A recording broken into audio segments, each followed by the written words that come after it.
Her name was Celia Moraine, and 12 years ago she was supposed to be my wife. That's what the invitation said. That's what the engraved rings promised. That's what every friend and family member believed when they flew in, booked hotel rooms, and set aside time to celebrate the beginning of something beautiful. My name is Rowan Hale, and I was ready. I had spent months preparing, finalizing the suit fittings, double-checking the venue reservations, handwriting vows that I rewrote 5 times because none of them seemed to say enough. I had even installed custom lighting at the reception hall to make the photographs warmer, more alive. I wanted it perfect. I needed it to be perfect. But perfection doesn't make people stay. For days before the wedding, my phone rang just after midnight. I was standing in my kitchen, barefoot, eating leftover chicken straight from the pan. The phone lit up with her name, Celia, and I answered immediately. Her voice was trembling, not sobbing, not hysterical, just trembling like someone caught between truth and something they were trying very hard to believe. She didn't start with hello. She didn't ask how I was. She said, "Rowan, Jackson's sick." Jackson, her ex, the man she swore she'd cut out. The one she promised was a closed chapter, more memory than person. I didn't say anything at first. I thought maybe this was a pre-wedding panic call. Maybe she just needed reassurance, but she kept going, her words tightening like a noose. "He's really bad. I have to be there for him." I blinked, leaning against the counter. "Okay. For how long?" Her pause dragged. She inhaled deeply. "I need you to cancel the wedding." There it was, sharp, deliberate, like she'd rehearsed it. I remember looking down at my hand, still holding the greasy fork from dinner, not even sure I'd heard her right. I said her name again, softer, like maybe that would bring her back into focus. "Celia, what are you talking about?" "I'm not coming back.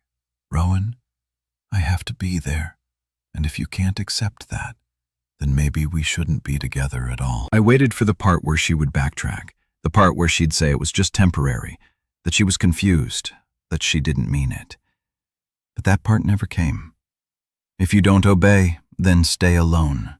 Obey." That word hit me harder than the rest. Obey like I was some stubborn child refusing to understand a lesson she'd already decided for both of us. Obey like my pain was secondary to her virtue. Obey like love was a command she could withdraw if I didn't comply. I didn't scream. I didn't throw my phone or beg or cry.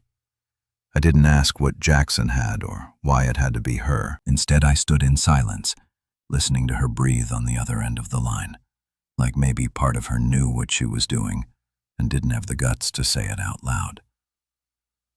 When I finally spoke, it was only 3 words. "I heard you," then I hung up. The next hour was slow, numb. I sat in the dark, staring at the kitchen wall like it might rewrite what had just happened. I could have called her back, could have driven to her apartment. But what was I going to say? That I forgave her? That I'd wait for her to decide again? No, that wasn't love. That was self-eraser. So I blocked her number. Then I blocked her parents. I opened our wedding website and deleted it. I took the rings, hers and mine, and locked them in a drawer. I stared at the tailored suit still hanging in my closet, wondering if it would ever be worn, or if it had just become the most expensive lesson of my life. I didn't leave my apartment that night. Not physically, but something in me did walk away from her. From the version of me who waited around for people who couldn't stay. From the man who thought loyalty was about sacrifice instead of balance. Celia Moraine had made a choice. She walked back into someone else's arms, and in doing so, she burned the bridge between us to ash. They say real love never dies, but that's a lie we tell ourselves to keep the story pretty. Real love The kind that builds, that anchors, that expands who you are. That love doesn't issue ultimatums. It doesn't demand obedience. And it sure as hell doesn't walk out 4 days before a wedding because an old flame is coughing in the dark. So no, her loyalty was never mine. Not really. It just borrowed my time, wore my ring, and almost took my future with it. Almost. She said it like she was canceling brunch. That's what stayed with me the longest. Not the heartbreak, not the betrayal, but the ease, the complete lack of weight in her voice when she delivered a decision that detonated the future I had built brick by brick around her. "You'll understand one day," she said, like I was some emotional novice who couldn't see the brilliance in what she was doing. As if there would ever come a day when I'd look back and thank her for leaving me. After I blocked her, I thought it would be over. I thought silence would be the clean break I needed. But my phone kept buzzing, first with unknown numbers, then with ones I recognized but hadn't stored. Greta Moraine, her mother. Cold elegance wrapped in spiritual superiority. She always looked at me like I was a pet project Celia had taken up. Charity in human form. And now Greta was calling to tell me how mature Celia's decision was. How it was an act of selflessness to go back to her ex during a time of need. Then came Claude. Dr. Claude Marine, her father, a man who wore his degrees like medals and measured morality and grand gestures. He left a voicemail that began with, "Rowan, I want to offer you some perspective," and ended with, "You're too emotional to see that this is love in its most generous form." Love. That wasn't love. That was emotional theft, disguised as compassion. And somehow I was the one they expected to applauded. The part that messed me up the most wasn't that Celia left. It was that they expected me to praise her for it. Like my heartbreak was a small price to pay for her noble sacrifice. As if the invitations I sent out, the deposits I paid, the life I rearranged, all of it was disposable because Jackson coughed hard enough to warrant her pity. I guess the years we spent together didn't hold up next to nostalgia and an old flame's weakness. That night, I didn't cry. I packed. I walked through my apartment with a trash bag in one hand and a silence in my chest that felt like a second heartbeat. I tossed the save the dates into it. The extra favors we'd ordered. The wedding board she made on the cork wall with handwritten notes about table arrangements and song selections. All of it went into the bag. I pulled down the photo of us from the hallway, the one we took in Asheville when the fall leaves lit up the sky like fire. I stared at it for a long time. We looked happy. We looked sure. But smiles lie in photographs. They don't tell you how much someone is willing to let you hurt. By sunrise, I had made up my mind. I wasn't going to stay in the city. I wasn't going to keep looking at the apartment we were supposed to move into after the honeymoon. I wasn't going to hear from mutual friends asking if I was okay. I deleted everything. My social media, my email address. I didn't want comfort. I wanted distance. So I took a bag of clothes, my tools, and what little furniture I'd built myself, and I left. Not forever, but long enough to disappear. I remember standing at the curb, the air thick with morning traffic, and the kind of stillness that only exists when your life has completely unstitched. I looked up at the window where I used to wave goodbye to her, where I once stood watching her walk toward me like a promise I'd finally been allowed to keep. That window was empty now, just like everything else. There's a moment right before you choose to erase someone when you realize just how much of yourself you gave to them. That realization stinks because no matter how much you try to retrieve what you gave time, trust, faith, it never comes back the same. It's like ripping pages out of a book and hoping the story still makes sense. I didn't beg. I didn't call her parents back. I didn't scroll through old texts or sift through pictures wondering what I missed. I wasn't going to do what they wanted, frame her betrayal as some great act of courage. I erased them, the way they erased me. By the end of that week, I was gone. It took me 2 full days of driving before I even looked at a map. I didn't have a destination, just a direction anywhere that wasn't here. I followed open roads like they were veins leading away from a dying heart, fueling my escape with black coffee, bad diner food, and silence. No music, no podcasts, just the hum of tires on asphalt and the slow unfurling of grief in my chest. Eventually, I stopped in a small town I'd never heard of, Fairroath. It wasn't marked by anything special. No famous landmarks or tourist traps, just wide porches, modest storefronts, and streets lined with trees that looked like they'd seen everything and judged nothing. That was enough for me. There was a cabin for sale on the edge of town, weather-worn but solid, tucked behind a grove of pine trees, like it had something to hide. I walked through it once and said yes. No negotiation, no inspections, no second thoughts. It needed work, so did I. I used the little savings I had and what was left of a small inheritance my grandfather left me. It wasn't much, but enough to cover the down payment and tools. I slept on a mattress on the floor for weeks, cooked on a hot plate, washed dishes in the bathroom sink. But every nail I drove into the walls, every floorboard I replaced felt like reclaiming something they didn't break. Not really. That's how Halecraft was born. It started with one table, then a bookshelf. Then a neighbor saw my work and asked if I could build something for their niece's wedding. Word spread, orders trickled in. I built a workshop out back and turned my solitude into sawdust, my anger into finish and polish. There was something sacred about it. Watching raw would transform beneath my hands into something strong, useful, beautiful. I stopped keeping track of the days. There were no anniversaries to dread, no birthdays to miss. The air was cleaner out here, the kind that forced you to breathe deeper whether you wanted to or not. I learned to cook not out of passion, but survival. And I wasn't bad at it. I made peace with silence, learned the rhythm of living without performance. No social updates, no chasing anyone's approval. Just me, the work, and the land. But the house felt empty. Not hauntingly, just quiet. One afternoon I saw a flyer at the co-op about a rescue shelter nearby.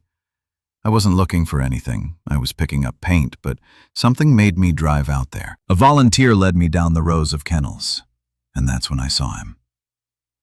Bishop. Half German shepherd, half something unidentifiable. Lean, weathered, wary. He didn't bark, just stared at me like he already knew my story. I took him home the next day. He didn't destroy anything, didn't beg for attention. He just followed me from room to room like he understood the space between people better than most humans ever would. From that moment on, I wasn't really alone, not completely. For a while, that was enough. I didn't date, didn't flirt, didn't even consider it. Not because I was bitter, but because I didn't want to hand over pieces of myself until I knew what was left. I had to learn how to stand without resentment propping me up. So I waited, not for someone to save me, but for someone who wouldn't need saving. Juniper Vance walked into my life on a rainy afternoon, looking for a handcrafted desk for her writing studio. She wore a raincoat that swallowed her whole, curls pinned back with a pencil, and glasses that fogged up the second she stepped into my shop. She laughed quietly like she wasn't used to laughing in front of strangers, but it stayed with me. We talked about what grains and dimensions, but by the time she left, we were talking about books, stubborn dogs, and how neither of us knew how to enjoy a Saturday without a to-do list. She came back 2 weeks later, not because the desk wasn't right. It was, but because she wanted a bookshelf to match, then a chair, then a kitchen island. One night I caught her looking around my shop with that soft sort of wonder people rarely show in adulthood. "This place feels like it's been lived in by ghosts who finally learned how to rest," she said. That's when I knew it wasn't dramatic. We didn't tumble into love. We built it, the way you build a fire. Gently, patiently, layering warmth until it crackles to life. She never asked about Celia. I never brought her up. There was no shadow in our story, just two people who found light where they didn't expect it. I married Juniper in the backyard under a tree. I planted my first year in Faro. We have 2 kids now, Theo and Marin. I still build furniture. She still writes. And Bishop, old and slower now, sleeps near the fireplace most nights. I used to think love had to burn to be real. But Juniper taught me that, Ray, all love doesn't demand. It doesn't threaten. It just stays. And in the staying, it heals. It started with a knock, 3 soft raps barely audible over the rain tapping at the windows. I was in the kitchen drawing dishes while Marin colored at the table and Theo practiced chords on the piano, fingers stumbling through a piece Juniper had taught him last week. The scent of rosemary chicken filled the house, and I remember thinking for a moment how far I'd come from the noise of the past. Then Juniper's voice cut through from the foyer. "Rowan, you'll want to see this." The way she said it, low, hesitant, almost apologetic, made my heart pause mid-beat. I wiped my hands on the towel and turned the corner, expecting maybe a neighbor in trouble or a package left in the rain. Instead, I saw the shape of a memory I thought I'd buried. Celia standing on the porch like a ghost who didn't know she was supposed to stay dead. She was flanked by Greta and Claude, older now, grayer, still wearing their judgments like tailored coats. And behind them, umbrella held over all their heads, was Jackson, the last face I expected, and somehow still the one that made my jaw clench the hardest. No one spoke. The rain filled the silence with its steady percussion against the eaves. I didn't move. I just stood there barefoot on the hardwood, arms crossed loosely over my chest, staring through the storm of old wounds come to life. They looked as out of place as a bad memory in a peaceful dream. Celia's eyes flicked past me, past the foyer, and widened as she took in the home behind me. My home. Her gaze caught the hallway lined with framed photos. Juniper reading to the kids on the porch. Theo's first day of school. Marin in a sunflower field. All those small moments stitched into a life.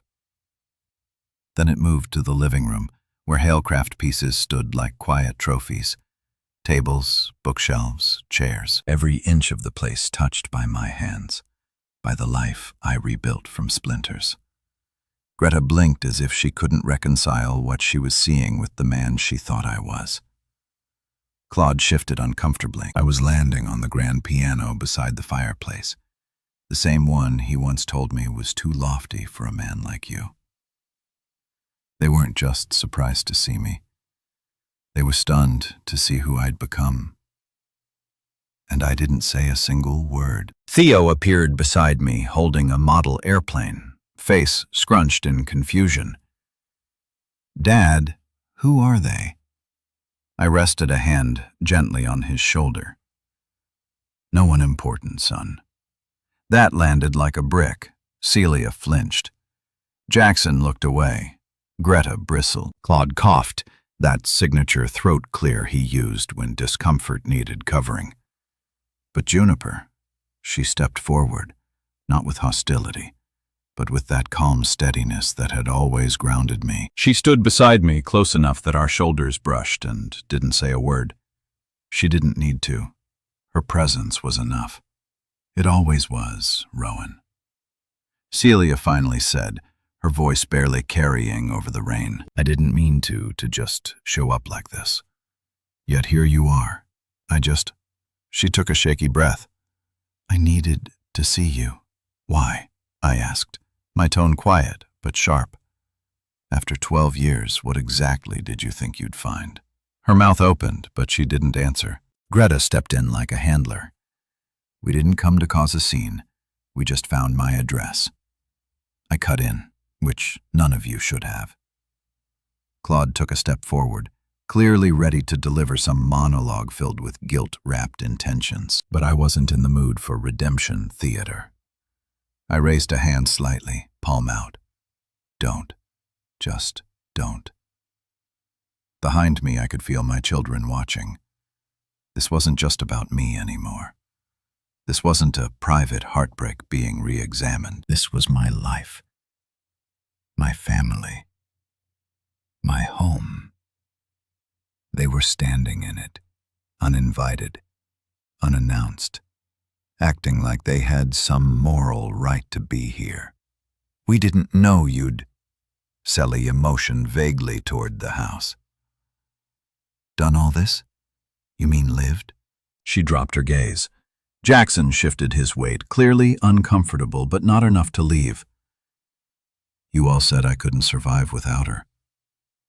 I said I was moving between them. You said I was selfish for not applauding her decision. You wanted me to honor her for abandoning our wedding, and now you show up like that didn't happen. Greta tried again. She was young. It was a complicated time. No, I snapped. It wasn't complicated. It was a choice. She made it, and I made mine. Celia's lip quivered, but it was hard to tell if it was remorse or embarrassment. Maybe both. You don't belong here, I said, not shouting, not trembling, just telling the truth. You walked out of my life, all of you. I didn't chase you then. I'm sure as hell not inviting you in now. I turned my back, took Juniper's hand, and walked toward the kitchen. I didn't mean to slam the door or curse them out. I just left them standing there, soaked in their own regret. Let them see what I built without them. Celia stepped forward first. It was always her move, taking the lead, speaking softly enough to sound vulnerable but firmly enough to stay in control. Some part of me still remembered how I used to lean, and when she spoke, like her words carried answers I needed. That part of me was long gone. Rowan, I never meant to hurt you, she began, her voice shaking like she was the one who needed comforting. She didn't look the same. Time had drawn soft lines around her eyes and mouth, and her once fiery confidence had dulled into something cautious. Regretful, maybe, or just rehearsed. Greta stepped in, her arms crossed tightly across her chest. We raised Celia to follow her heart, she said, like it was a badge of honor instead of an excuse. Jackson needed her. I tilted my head, barely able to contain the disbelief crawling up my throat. So did I. Claude cleared his throat. Always the mediator.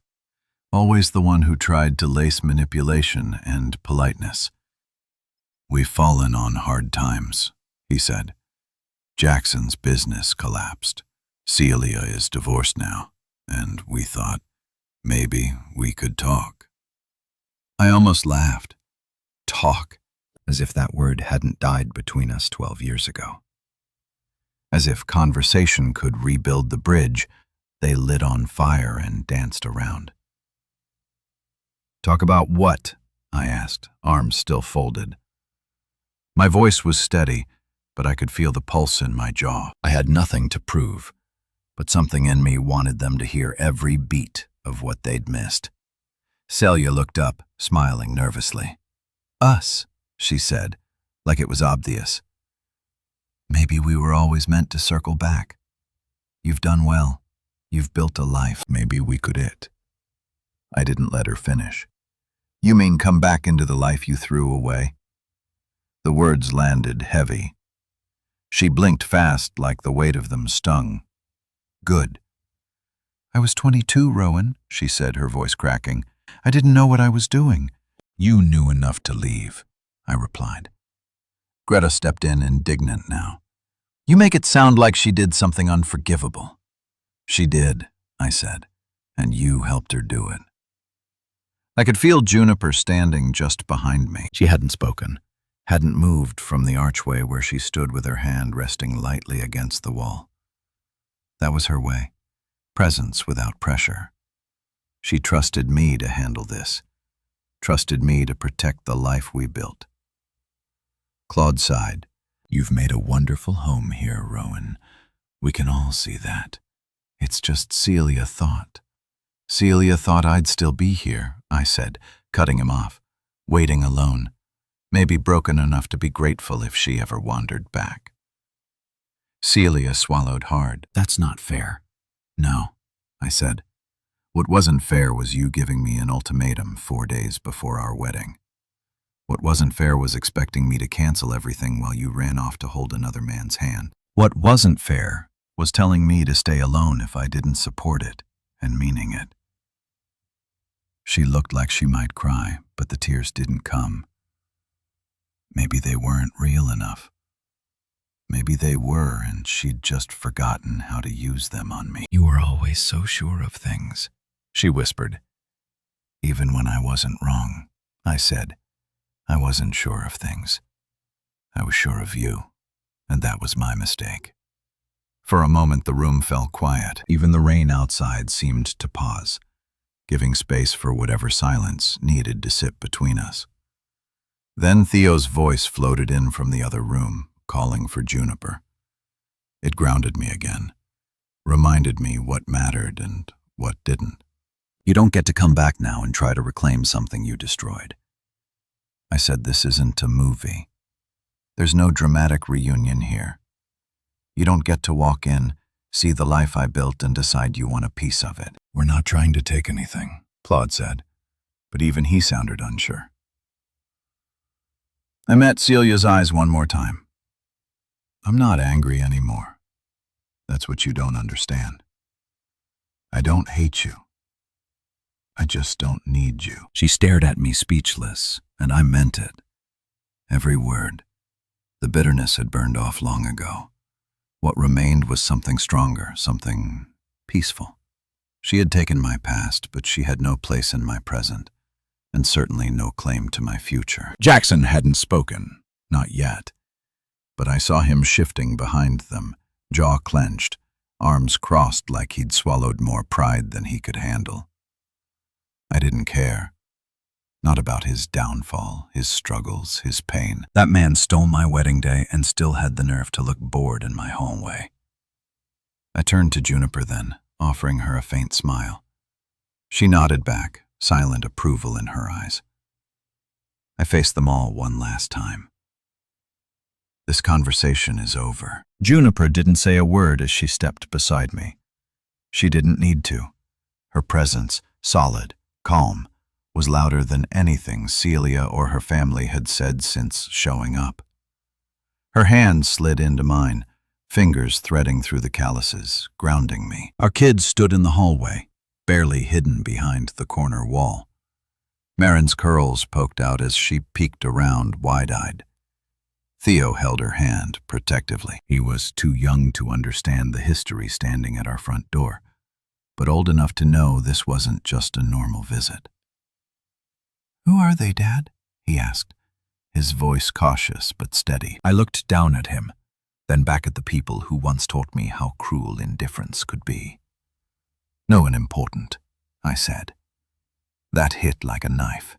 Celia blinked hard, visibly stung. Greta straightened like she'd been slapped. Claude's brows knitted together in confusion, trying to mask the awkwardness on his face. But Jackson, of course, couldn't keep his mouth shut. He stepped forward, arms crossed, eye scanning the house like he was still sizing up competition. "You really think you won, don't you?" he said, a bitter laugh coloring his words. "You think this?" He gestured to the walls, the open layout, the gleaming furniture. "Makes you better than us." I tilted my head slightly, not moving, not rising to the bait. "No," I said, "but it does mean I survived without begging you to stay alive." His jaw twitched. That was the kind of line that doesn't land immediately. It sinks in slowly, eats at the ribs. He opened his mouth to respond, then shut it. Smart move. Greta's eyes swept over the hallway, pausing on the family portraits. One of holding newborn Marin, one of Juniper reading to Theo by the fireplace. Photos of vacations, first school days, birthdays, lazy afternoons. The snapshots of a life they never expected me to have. The kind of life they told me I wouldn't achieve without Celia. "Your children are beautiful," she said eventually, like offering a compliment could smooth over the crater they'd left. I nodded once, slow. "They are. They look like a happy family," Claude added, trying to be diplomatic, as though civility could rewrite history. "They are one," Juniper said suddenly, her voice low but sure. "They have won." Celia's eyes moved slowly over the living room. My work was everywhere.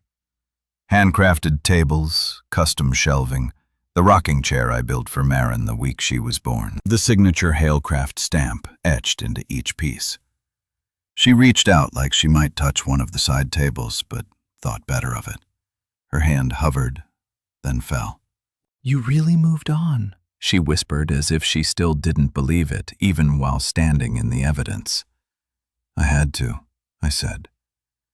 "You moved out of my life. I just didn't follow you."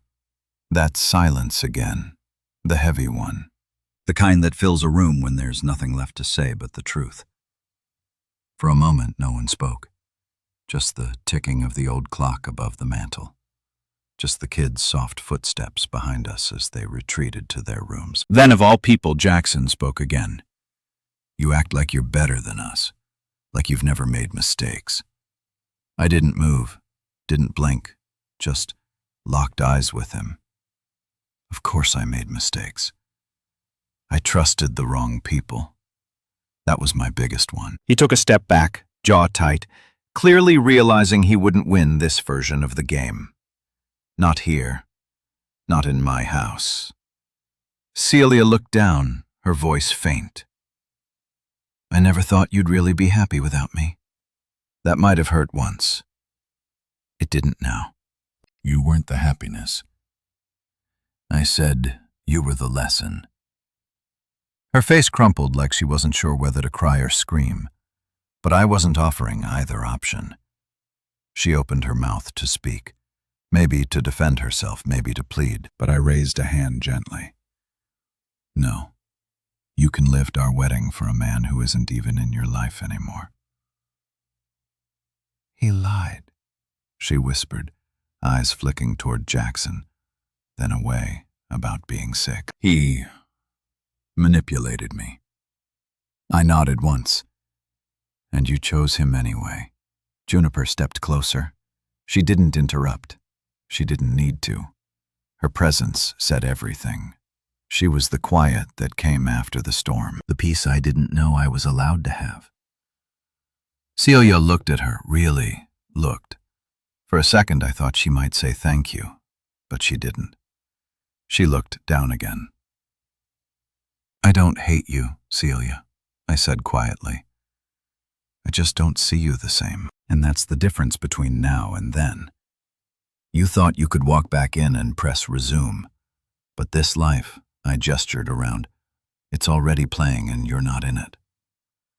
She nodded slowly like she finally understood, and maybe for the first time, she actually did. Theo came bounding into the room, his sneakers thudding softly against the wood floor as he held something tightly in both hands. "Dad, look what I drew!" His voice was bright, unaffected by the heavy air still lingering between the walls. He didn't know what was happening, at least not entirely.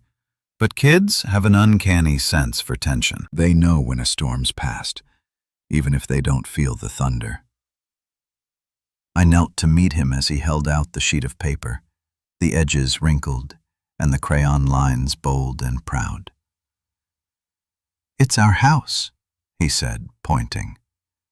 "And that's you building it." "And that's me and Marin and Mom reading to us on the porch." At the bottom, in his messy 7-year-old handwriting, were the words, "Built by Dad. love by all. I smiled, and it wasn't forced. You did great, kiddo.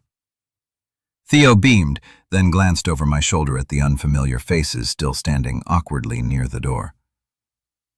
Can I go show Marin? Go ahead, I said, ruffling his hair. He ran off, the sound of his footsteps fading into the back hall. I stood and turned to find Celia watching me like she'd just seen a version of me she didn't think existed. Maybe she hadn't. Not really. Back then, I was building a life around her, not for myself. And when she left, I realized I didn't even know what I wanted beyond her. But I learned pain teaches better than love ever could.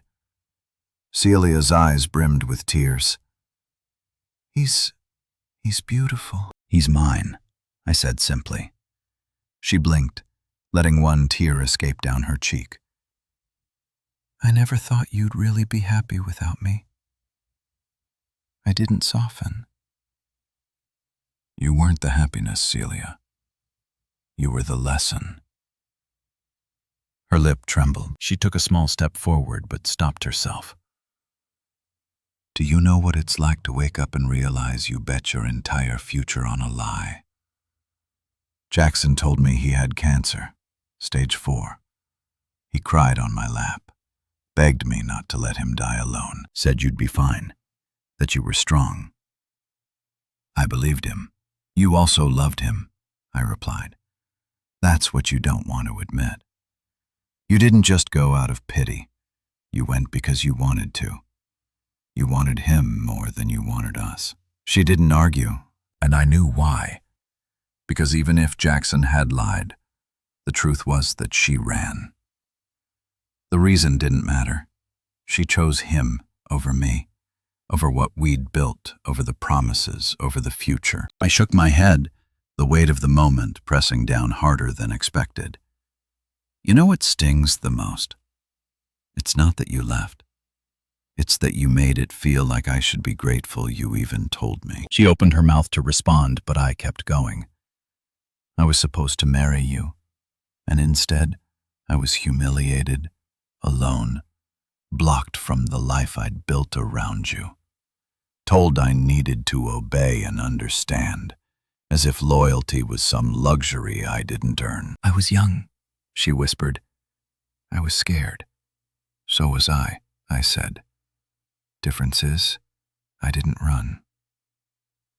Juniper walked in then, holding Marin on her hip, and the tension in the room shifted again. Marin rested her head against Juniper's shoulder, half asleep, thumb near her mouth. Juniper looked over at me and then at Celia, not with hatred or envy, but quiet strength. Is it okay if I take them upstairs? She asked. Yeah. I nodded, grateful for her sense of timing. Thank you. She turned and carried Marin up the stairs, her silhouette framed by the glow of the hallway light. And I swear at that moment, nothing Celia could say would ever come close to what Juniper had just done. Not because of the gesture, but because she belonged here. She was part of the life I built, not some outsider knocking at the gates. You really did it, Celia said finally. You really started over. No, I replied. I didn't start over. I just started. She nodded slowly. And I don't belong in it anymore, do I? I looked at her, at the woman who once held all of my future in her hands, and threw it away like confetti. You never did. Her face twisted with something between sorrow and shame. She turned toward the door where Greta and Claude waited, still silent, unsure, out of place in the warmth of this home. But before she left, she said one more thing. I'm sorry. I didn't reply, not because I didn't believe her, but because the words came a decade too late. Juniper was upstairs tucking in our children. My son had drawn a picture of the life I built. My daughter fell asleep to the sound of her mother's voice reading her a story. There was nothing Celia could offer that would match that. And I had no space left for ghosts. I should have known they didn't come just to say sorry. People like that. People who walk away when it matters and come back when it's convenient. They never arrive empty-handed or empty-hearted. They bring needs, expectations, debt wrapped in nostalgia. Claude was the first to drop the mask. He cleared his throat, looked around the room one more time and said, "We came to ask for help." There it was. Celia didn't flinch.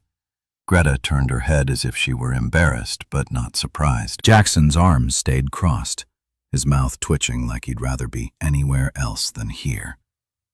But he didn't leave. That said enough. I leaned against the staircase banister, arms folded. Help with what? Claude's gaze lowered slightly. His tone took on the flavor of a man trying to soften a confession. Things haven't been easy. Jackson's business collapsed during the pandemic. We invested heavily. The loss was significant. Significant. That word does so much heavy lifting when pride's at stake. He continued. Celia lost her condo after the divorce. Greta's, well, her position at the foundation was compromised after a grant misappropriation issue. We've been struggling.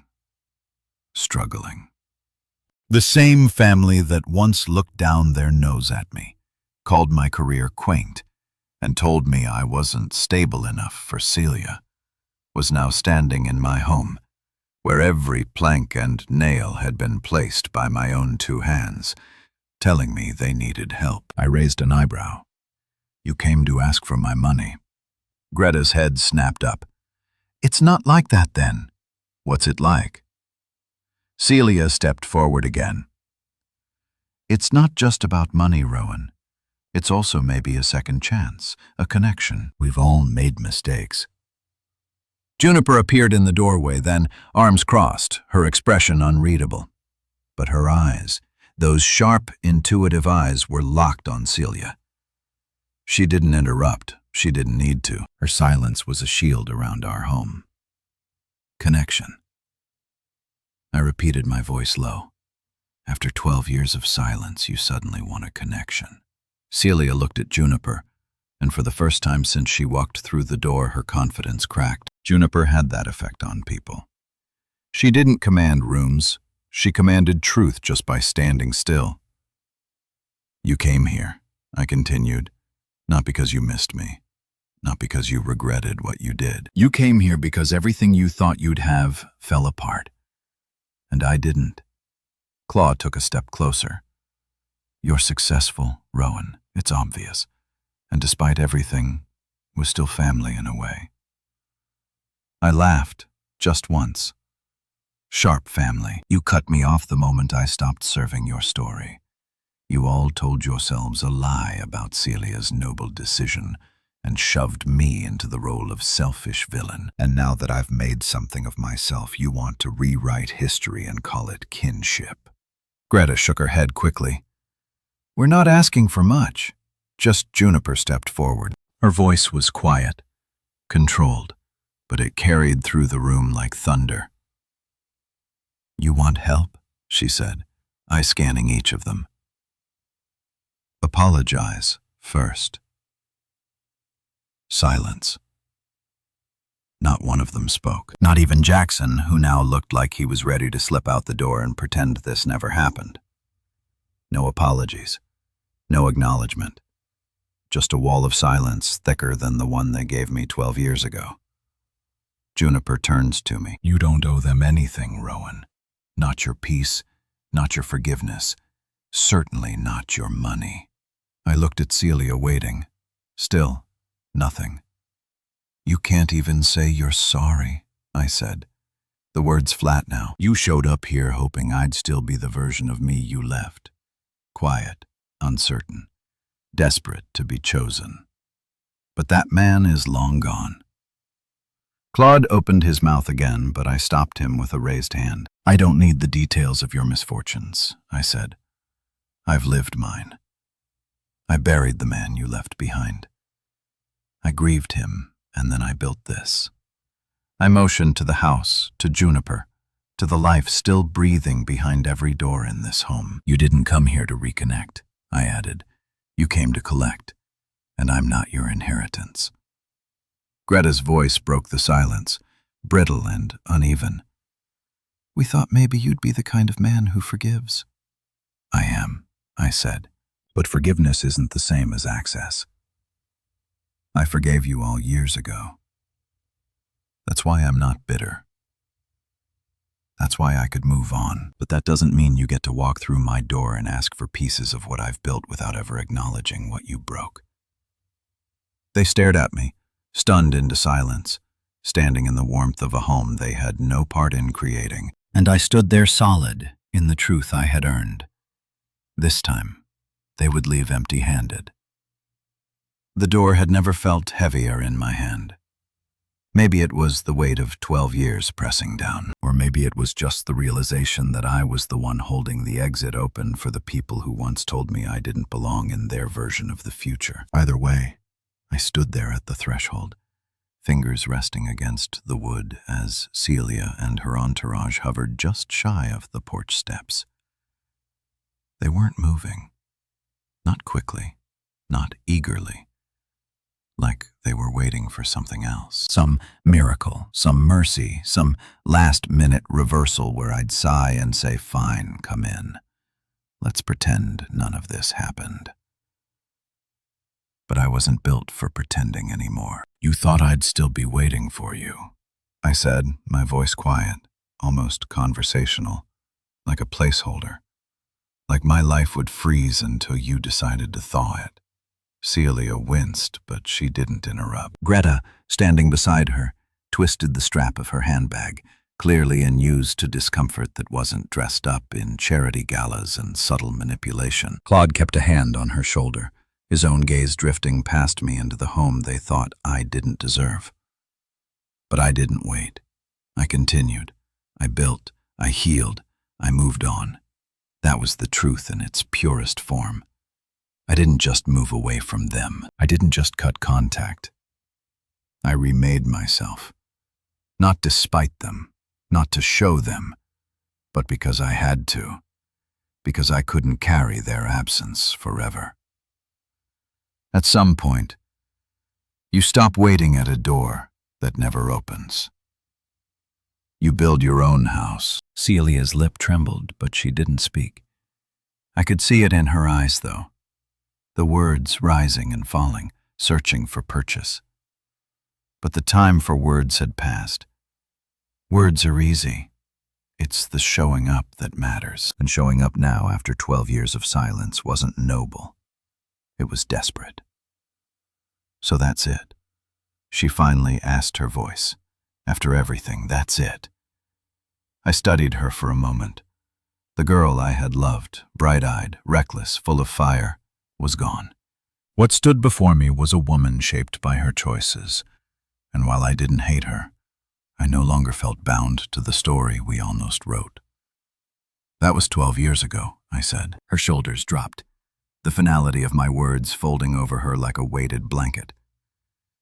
Jackson stood a few feet behind them, hands in his pockets, jaw locked in that same smug tension he wore like armor.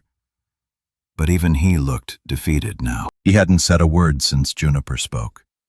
Maybe it finally hit him that he wasn't just the man Celia left me for. He was the reason she was standing here, empty-handed and unsure. As they turned to leave, Greta paused, her gaze lingering on a family photo by the front entryway. I didn't know if it was curiosity or jealousy or something more twisted. Maybe she was trying to understand how I could possibly have made a life better than the one they offered. Jackson muttered something as he stepped past the threshold. I almost didn't hear it, but the bitterness in his tone carried through the air like smoke. This house is just luck, he said under his breath. I laughed. Not loud, not bitter, just a single exhale, amused at the absurdity. No, Jackson, I replied, staring him down. Luck is surviving you. I let that hang there, weighty and clean. Then I added, this house, this life, it's everything you said I'd never achieve. And the best part, I did it without stepping on anyone to get here. He didn't respond. He didn't have to. His silence was a surrender he wasn't brave enough to admit out loud. Greta and Claude followed close behind their retreat, awkward and sluggish, like they weren't used to being dismissed. They expected negotiation, a conversation, maybe even pity. But what they got was the reality they earned: irrelevance.